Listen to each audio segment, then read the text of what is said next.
ejjennoo tokko fudha jettee ibsa irratti waan tokko fudha jettee uf hin balleessin. Kasirratti fudhatu immoo ejjennoo miliyaana. Hin qabamu jettee waan tokko dalaga jettee gaafa qabamtee ibsaan faatti bira jiran akkaataa inni haasa'e ilaala. Yeroo maammeen dhufu akkaataa inni dubbate ilaala. Na qabanii akkasuma godhanii na tumanii nama 20 na tuma nama lama. Ibsas dachaasis asumaan of eeggannoo guddaa taasisuu qaban jechuudha. Maaliif inni wanti waan kana godhuuf gocha isaatti dalaga. Jawaadee furmaatee kanneen guutuu akka waan inni maraachee fi saayiboonni isaanii maraachaniis siriitti godhan na fakkaate jiru. Dhugaa rabbi. Zukaama dhugaa rabbii Maamad dura qabsiise malee nama biraatti miti. Makiinaan tokko achirraan socho'u garuu achirraas garagalee ni ifa. Irra guddina Maamad yeroo viidiyoo waraabuu fi yeroo manatti galu jechuudha. Maaliif makiinaa keessa makiinaa keessa taa'ee wanta viidiyoo waraabuuf cidii isa ta'etti jenneetuma shakkine dhugaa rabbi dubbachuuf ama ibsaan mee gabaraas godhe ittiin deemnuti gabaraas godhii gara giddaara makiinaan dura ifuu laayitii isaanii dhaamse jechuudha. Karaas isa ka jennu iddoon immoo karaan asiin gadi dabarsu iddoon hunduutii kana jechuudha. Guggubanne jette namtittiin nullee rakkannee jirra dhugaa rabbi dubbachuuf. Asumaan assalaamtaa isin daganne assalaamu alaykum wa rahmatullahi wa barakaatuh. Bakka jirtanitti hundi keessanuu nageenyi koo mana isin jirtan hundattuu kan biyya alaatii fi kan biyya keessa jirtan hundi biratti nageenyi koo isin haadha qabu isiniin jecha akkam jirtu nagaa qabduuf hordoftoonni Guuguu Tube. Asumaanuu warroonni Guuguu Tube hordofaa jirtan subscribe like share gochuun nu bira dhaabbadhaa isiniin jecha dhugaa rabbi dubbachuuf wanta ammoo wal keessa isinii dubbadha xiqqoo waan shakkii mataa kiyya keessa jirutu jira jechuudha. Dhugaa rabbi dubbachuuf maaliif akkuma isin beektan san ani waan tokko tilmaamu malee isiniif hin ibsu jechuudha. Waan tokko odeeffannoo tokko irra ga'u malee isiniif hin ibsu jechuudha. Maali yoo jettan odeeffannoon sun hanga dhuma viidiyoo kiyyatti na faana turaa isiniin jecha. Kanaaf wanti nuti rakkanne maali? Alhamdulillah dachaas nu bahee jira haa galatoomu galata rabbiitii fi galata keessan du'aayii yeroo hunda nu bira dhaabbattaniif galatooma isiniin jechuu barbaadeeti. Hundi keessanuu warroonni yaada keessan karaa adda addaatiin nuuf qooddan warroonni akka dhuunfaa kootitti illee naan loltan ani keessanii isin kiyya jechuudha. Sanumaaf naan loltan malee waan biraatti fi miti. Yaada keessan irra dhaabbadhetti yaada keessan irra dhaabbadhee yaada jiru isiniif ibsa jechuudha. Kanaaf tokkoffaa dachaas ba'uu gammannee jirra. Dhugaa rabbi isinis hedduu gammaddanii gammachuun akkasumatti nu haafuftu. Garuu immoo ibsa Maamad asbaan dachaasiin dhugaa rabbi dubbachuuf heddumaanu zukaamatu na qabe beektanii maal qufaa jechuudha. Yaali qufallee hin qabu. Akkaataa itti zukaamni kun na qabe osoo sirriitti hime dhugaa hedduu kofaltanii hedduu akkuma hojii keenyaa dhuyatti tokko zukaama dhugaa rabbii Maamad dura qabsiise malee nama biraatti miti. Akkamitti na qabsiise beektanii heddumaanu dubbii osoo isin ittiin seenne takka isin kofalchisetti gara dubbitti isiniif ce'a. Maamadiin barbaacha guyyaa tokko gaafa anaa fi ibsaa waliigaltee irra geennee dhiifama yaani dantaa dachaasiif jecha walitti deebinee kanee guyyaa tokko gara yaani toora magiribatti odeeffannoo adda addaa guurra jennee kaanee deemne kaanee dhaqnee osuma deemnu nutti halkanaa'e jechuudha. Nutti halkanaa'e jennaan amni hunduu anaaf ibsallee shakkii mataa keenya keessa fulan jechuudha. Maal goona uf soobna jechuudha. Tamam. Saniif amma toora sa'aatii afurii akkana nuusa ga'ee jira. Mararraa xiqqoo hiituu jirra fagaanni jechuudha. Makiinaan tokko achirraan socho'u garuu achirraas garagalee ni ifa. Irra guddina maamma yeroo viidiyoo waraabuu fi yeroo manatti galu jechuudha. Maaliif makiinaa keessa makiinaa keessa taa'ee wanta viidiyoo waraabuuf citi isa ta'itti jenneetuma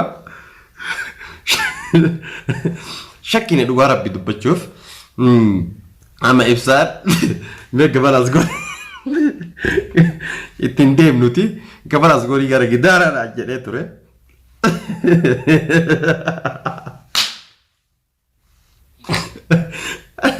Amma maarree yoo nuti hayya alillee garaa kee keessatti shakkee jira maaliif kiyyaan jessifaadha dhugaa rabbi dubbachuuf gowwaa irraa boodatti maaliif waan godhu mana keessatti jechuudha.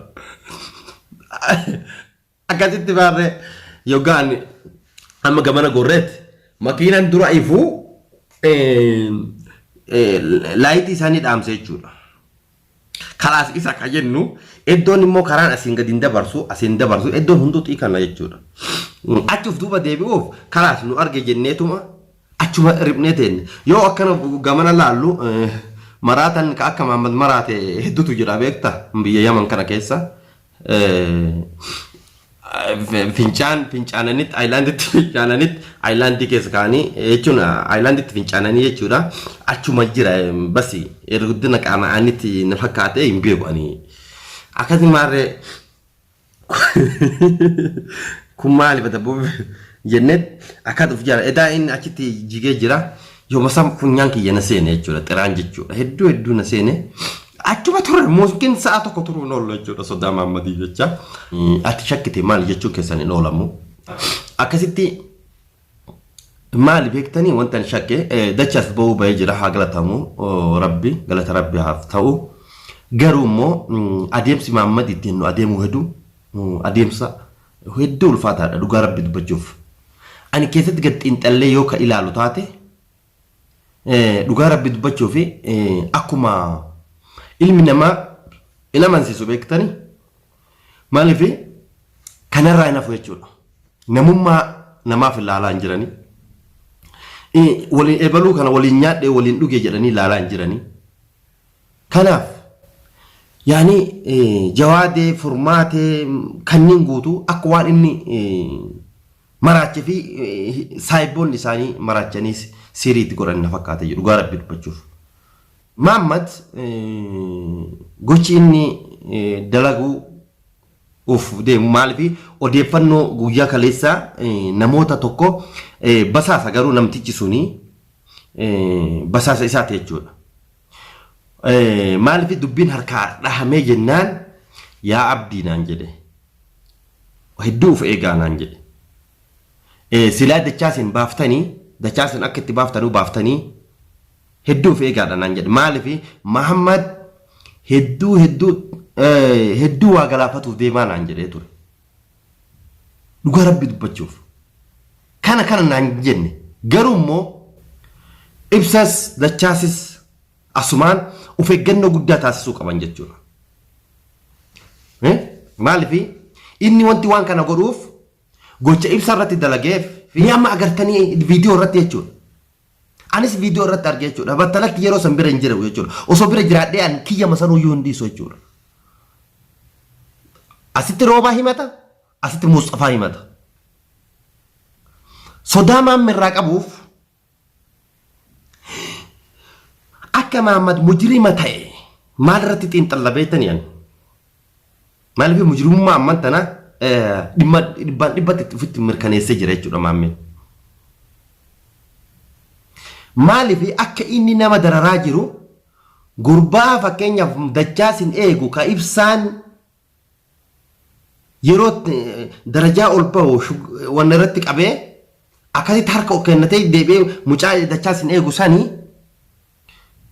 tamam akkaataa inni haasa'e yeroo dachaasin bira jiru akkaataa inni fakkeenyaaf yeroo ibsaan faatti bira jiran akkaataa inni haasa'e ilaala yeroo maammeen dhufu akkaataa inni dubbate ilaala na qabanii akkasina godhanii na tumanii nama 20 na tuma nama 2 tumanii dhugaa rabbii daaf hin galle ani haalumti namni kenna ittiin wala amma fakkeenyaaf mee jawaate ilaala furmaate ilaala namoonni guutuun walitti hidhatee hidhaa meeqa eessarraa eessa ka'anumtuu beeku jechuudha hidhaa wal keessa qaba kun asumaan taa'ee jawaadee bira sammuu tuqa maraacha asiin furmaate akkas godhan ila asiin immoo micciiriffaaf maaliffaaf basaasota adda addaa magaalaa keessa naqaniiti wanti kun akkanatti raawwatuun baay'ee nama gaddisiisa dhugaa rabbi dubbachuuf maammin immoo garee isaaniiti jechuudha garee warroota nama maraachaa jiru kanaati garee namoota nama ukkaamsaa jiru kanaati jechuudha dhibbaan dhibbatti irra gahee jira jechuudha nama kanaaf ejjinnoon irratti fudhatamuun dirqama oolee hin bulu garuu ibsaaf wanta sodaadhe maal beektaa hedduuf eeguu qaba jechuudha ibsaan hedduuf eeguu qaba dachaasis hedduuf eeguu qaba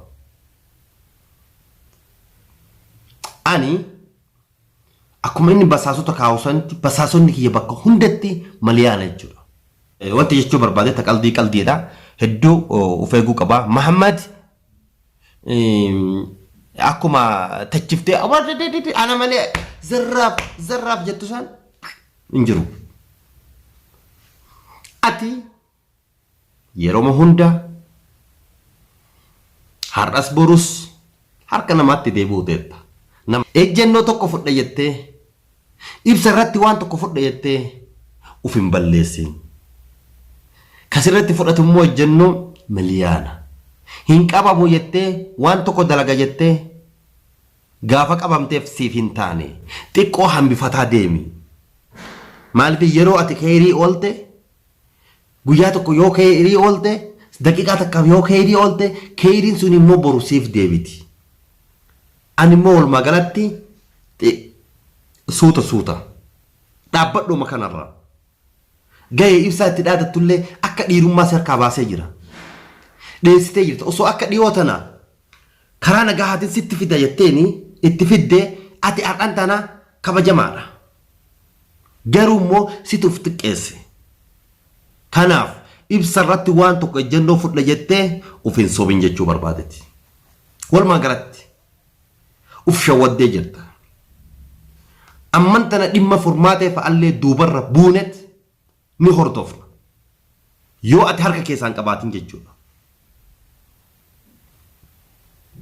okay gareen kan keemmoo kanaaf Muhammad ati ejjennoo tokko fudhadha jechuun sin tarkaanfachiisu ammaan booda jechuudha osoo beeyte namni akka dhiiratti fakkeenyaaf serkaa waa ba'a fakkeenyaaf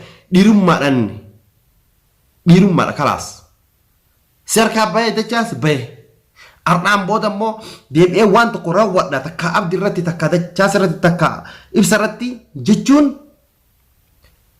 sin baasuu dhaabbadhu jechuu barbaadate.